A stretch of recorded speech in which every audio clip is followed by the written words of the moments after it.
भगवान की कृपा करुणा में कोई कोर कसर नहीं है, बहुत कृपा है भगवान, बस हमारे ऊपर हमारी कृपा नहीं है, आत्म कृपा का।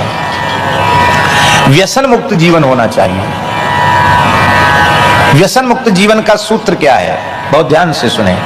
जो वस्तु भगवान को भोग नहीं लग सकती है, उस वस्तु को जीवन पर्यंत आहार के रूप में नहीं लेना।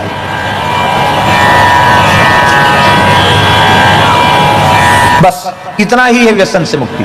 कहीं आपने सुना है कि बद्रीनाथ में, जगन्नाथपुरी में, द्वारिकाधीश में, रामेश्वरम में, रंगनाथ जी में हाथी छाप तमाकू का भोग लगता है, गांजे का भोग लगता है, चिलम का भोग, कहीं सुना आपने? किसी मंदिर में प्याज लहसुन का भोग लगता सुना आपने? मद्य मांस का भोग लगता सुना आपने भगवान के मंदिर में? नहीं सुना। तो बीड़ी, तंबाकू, गांजा, भांग, अफीम, चरस, ये सब व्यसन है।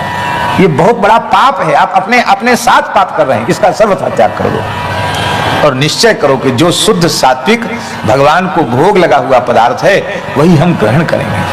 जब कोई व्यक्ति मांस खाता है किसी प्राणी के शरीर का, तो उसका जीवात्मा कहता है, अरे दुष्ट, अरे निर्दयी, तू मुझे खा रहा है तो मैं भी तुझे छोड़ूंगा नहीं, मैं भी तुझे खाऊंगा। मछली खाओगे तो मछली बनना पड़ेगा, कुत्ता खाओगे तो कुत्ता बनना पड़ेगा, सुअर खाओगे तो सुअर बनना पड़ेगा, जो भी मांस खाओगे, अंडा खाओगे तो अंडा बनना पड़ेगा। मांस भक्षी की कभी सदगति नहीं होती। लेकिन फिर भी हम कहना चाहते हैं, कहने में तो सब स्वतंत्र हैं।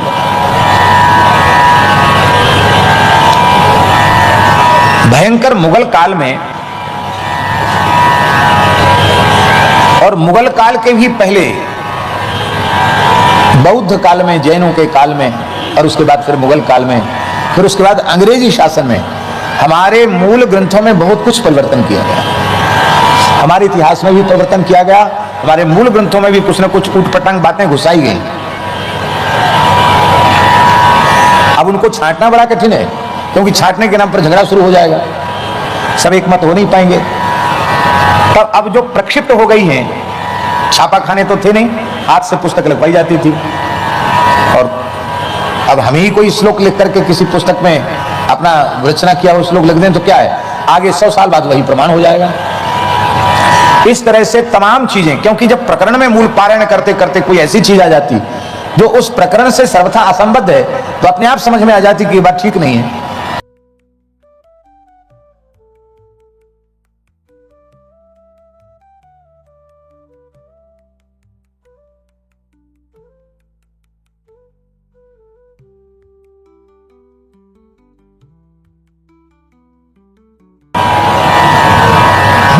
महाजनो ये न गतस्सा पंथा। इसलिए कहीं कुछ अशुद्ध आहार विहार की बात कहीं किसी ग्रंथ में लिखी हुई है तो उसकी दुहाई देकर हमें मांसाहारी नहीं होना चाहिए। उससे तुम्हारा पतन ही होगा। तुम्हारा धर्माचरण राक्षसों की श्रेणी का धर्माचरण माना जाएगा। राक्षसों में तुम्हें क्या अंतर हुआ? इसलिए मद्य मांस व्यसन का सर्वथा त्याग करें। अपने घर में भगवान अवश्य पधरावें, कुछ नहीं तो भगवान का चित्रपट पधरावें, और प्रत्येक वर्ण का मनुष्य अपने घर में भगवान का चित्रपट विराजमान कर सकता है, उसमें कोई बंधन नहीं। बस घर का चौका चूल्हा पवित्र हो, घर में तुलसी का पौधा हो और रसोई बने तो प्रत्येक चीज भगवान के सामने जाए। देखो परिवार के संस्कार कितने अच्छे होते हैं। एक व्यसन से मुक्त होवें, एक अपने घर में ठाकुर जी की छवि विराजमान करें और नित्य प्रति सत्संग करें। आप लोग कहें कैसे करेंगे सत्संग? उसका उपाय यह है, 5 दोहा रामचरितमानस के अर्थ सहित पढ़ें। और जिस समय रामचरितमानस के 5 दोहा पढ़ें तो आप अनुभव करें कि हमारा तुलसीदास जी महाराज से सत्संग हो रहा है। आप हिंदी श्रीमद् भागवत जी को पढ़ लें। आप संस्कृत नहीं पढ़े, हिंदी गीता जी पढ़ लें।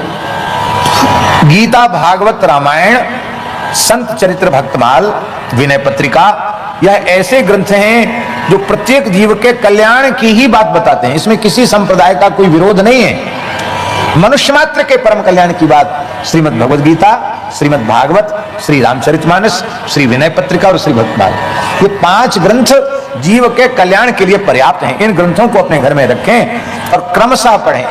आवश्यक नहीं कि किसी से दीक्षा लें तब गले में तुलसी पहने। हमें किसी ग्रंथ में ऐसा प्रमाण नहीं मिला कि किसी कोई पहनावे तभी तुलसी पहनना चाहिए। प्रत्येक शुद्ध शाकाहारी आस्तिक मनुष्य अपने कंठ में तुलसी धारण कर सकता है। हर मनुष्य को अपने कंठ में तुलसी धारण करनी चाहिए। स्नान के समय शरीर पर तुलसी होती है, तुलसी का दाना होता है, तो सारी धरती के तीर्थों में स्नान का पुण्य प्राप्त हो जाता है। जब भोजन करता है, भगवत प्रसाद पाता है तुलसी धारण करने वाला, तो उसको एक एक अन्न के कण पर, प्रसाद के कण पर यह अश्वमेध यज्ञ का पुण्य प्राप्त हो जाता है। जिनका अंतिम संस्कार में तुलसी काष्ठ का प्रयोग होता है वो भगवान के धाम से लौटकर धरती पर नहीं आते। हाँ, वो उनका खुद का ही संकल्प होने का तो बात अलग है, लेकिन वैसे वो नहीं आते हैं। तुलसी की महिमा, कितनी महिमा तुलसी की कही जाए। तुलसी अपने घर में पौधा भी लगाओ और तुलसी अपने कंठ में धारण भी करो। यादृष्टा निखिलाग संग समनी, यादृष्टा निखिलाग संग समनी, तुलसी दर्शन मात्र से संपूर्ण पापों का नाश करती है। स्पर्श मात्र से तुलसी शरीर को पवित्र कर देती है। ये शरीर मलमूत्र का भांड है, खूब जल मृत्तिका आदि से पर्याप्त शुद्धि करने के बाद भी मलमूत्र तो इसमें रहता ही है। ये पूरी विशुद्धि इसकी होती नहीं, भगवत सेवा की योग्यता प्राप्त नहीं होती है। भगवत सेवा की योग्यता प्राप्त होवे इसके लिए अत्यंत आवश्यक है, भगवत सेवा की योग्यता प्राप्त होवे इसके लिए गले में तुलसी अवश्य धारण। हमने श्रीधाम वृंदावन में दक्षिण के एक महानुभाव महापुरुष हमारे बड़े प्रेमी थे, रंगनाथ भगवान के अर्चक, तो हमने उनसे पूछा। उन्होंने कहा कि हम संध्योपासन करते हैं तो तुलसी धारण करते हैं, हवन करते तो तुलसी धारण करते हैं, और रंगनाथ भगवान की पूजा में पहुंचते हैं तो तुलसी धारण करते हैं, कमलाक्ष तुलसी धारण करते हैं। क्यों? बोले बिना तुलसी धारण के हम भगवान के श्रीअंग को छू नहीं सकते। दक्षिणाथ महापुरुष ने कहा तुलसी स्पृष्टाप पुष्पावनी, तुलसी धारण करने के बाद ही देव विग्रह के स्पर्श की पात्रता आती है। रोगाणाम अभिवंदिता नरसनी, जो श्रद्धा पूर्वक तुलसी को प्रणाम करते हैं, तुलसी में जल चढ़ाते हैं, तुलसी की परिक्रमा करते हैं, उनके शरीर में महाव्याधि महारोग उत्पन्न नहीं होते हैं। प्रत्याशक्ति विधायिनी भगवत कृष्ण से सन्नोपिता न्यस्तात तच्चरणे विमुक्ति फलदा तस्यै तुलस्यै नमः। भगवान का प्रेम प्रदान करने वाली तुलसी हैं। जिसने तुलसी का पौधा रोप लिया, मानो अपने हृदय में भक्ति के पौधे को आरोपित कर लिया। जो तुलसी भगवान को अर्पित करता है, कहते उसने विमुक्ति फल, विशिष्ट मुक्ति प्राप्त कर। विमुक्ति क्या? मुक्ति और विमुक्ति क्या है? जीवन मुक्ति, उसने जीवन मुक्ति प्राप्त कर। श्री मलुक पीठ में 1.25 लाख से अधिक शालिग्राम भगवान विराजमान है।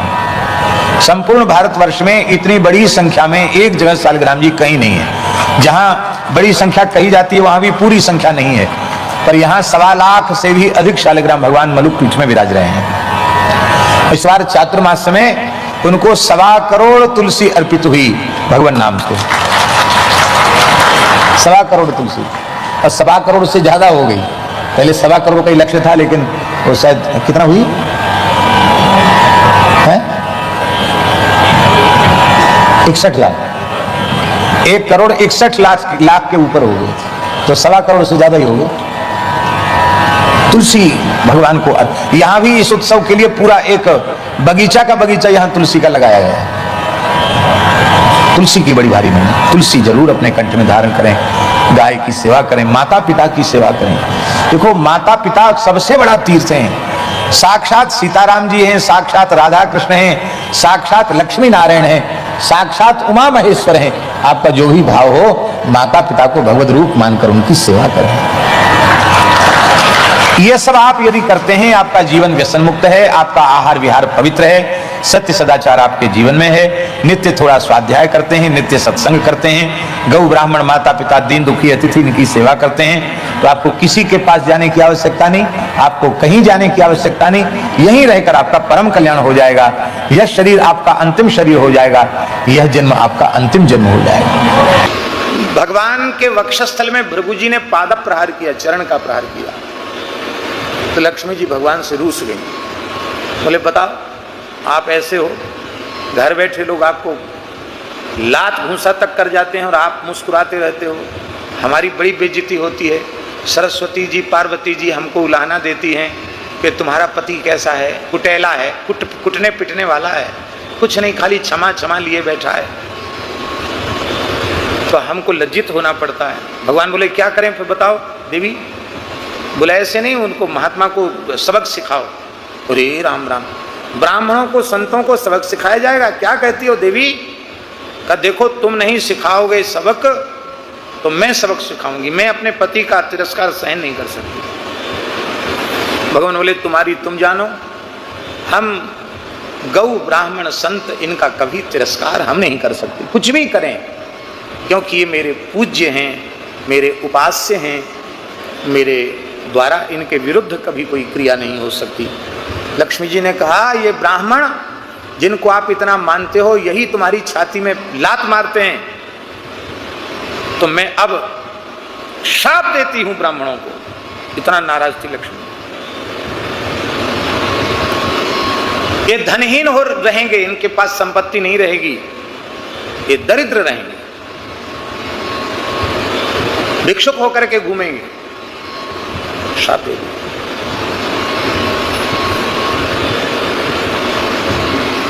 भृगु जी ने सुना, ब्राह्मणों ने कहा महाराज झगड़ा तो आपका, उनका झगड़ा तो नहीं, परीक्षा के लिए आप तो गए थे और पूरी की पूरी ब्राह्मण जाति को शाप दे दिया गया, तो बहुत अन्याय है, तो ठीक नहीं।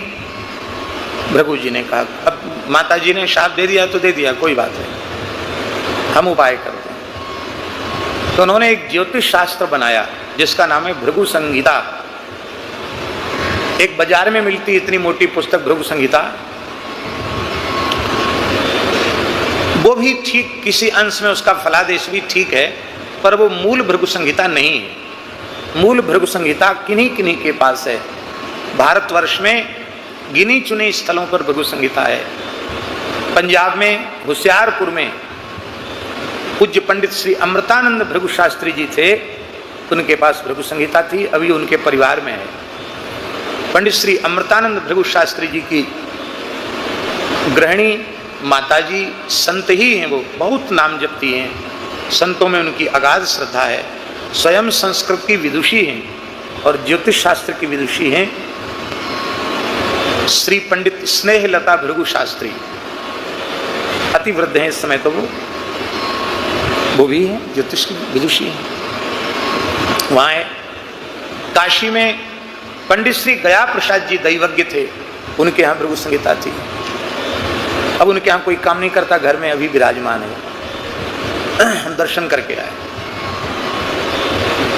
उड़ीसा में जाजपुर एक जगह है, वहां भी है, और राजस्थान में भीलवाड़ा कारोई में पंडित श्री नाथूलाल शास्त्री जी, उनके यहाँ भी भृगु संहिता है। और भी कहीं होगी तो हमको पता नहीं, इतनी जगह का हमको पता है। एक एक अंश ही है। हमने महाराज जी से सुना है कि पूरा ग्रंथ तो इतना बड़ा है कि एक बैलगाड़ी में आवे, एक एक अंश है उसका। भृगु जी ने ऐसा ग्रंथ बनाया, अब तक जितने लोग पैदा हो चुके हैं, जितने लोग हैं और आगे जितने लोग पैदा होंगे, सबकी कुंडली है उसमें। कैसा विचित्र ज्योतिष है, बस नंबर मिल जाए आपका, फिर सब मिल जाएगा। किसी का एक ही बार में पूरा हो जाता, किसी का 10-10, 20-20 बार में पूरा नहीं होता। विचित्र है महाराज सब कारोबार वहां। हमारे रेवासा महाराज, उन्होंने एक अनुष्ठान किया, हनुमान जी का अनुष्ठान था, रेवासा में ही किया। और वो अनुष्ठान सकाम नहीं था, यही भावना थी कि हनुमान जी कृपा करें तो जिस पवित्र पूज्य श्री अग्र जी की परंपरा में है तो हम आगे बढ़े इस मार्ग में। तो अनुष्ठान के बीच में आ गया, नाग आ गया, अनुष्ठान पूरा होने वाला था। तो महाराज बड़े डरते वरते नहीं किसी से, बड़े दबने वाले होते तो यहाँ जम ही नहीं पाते,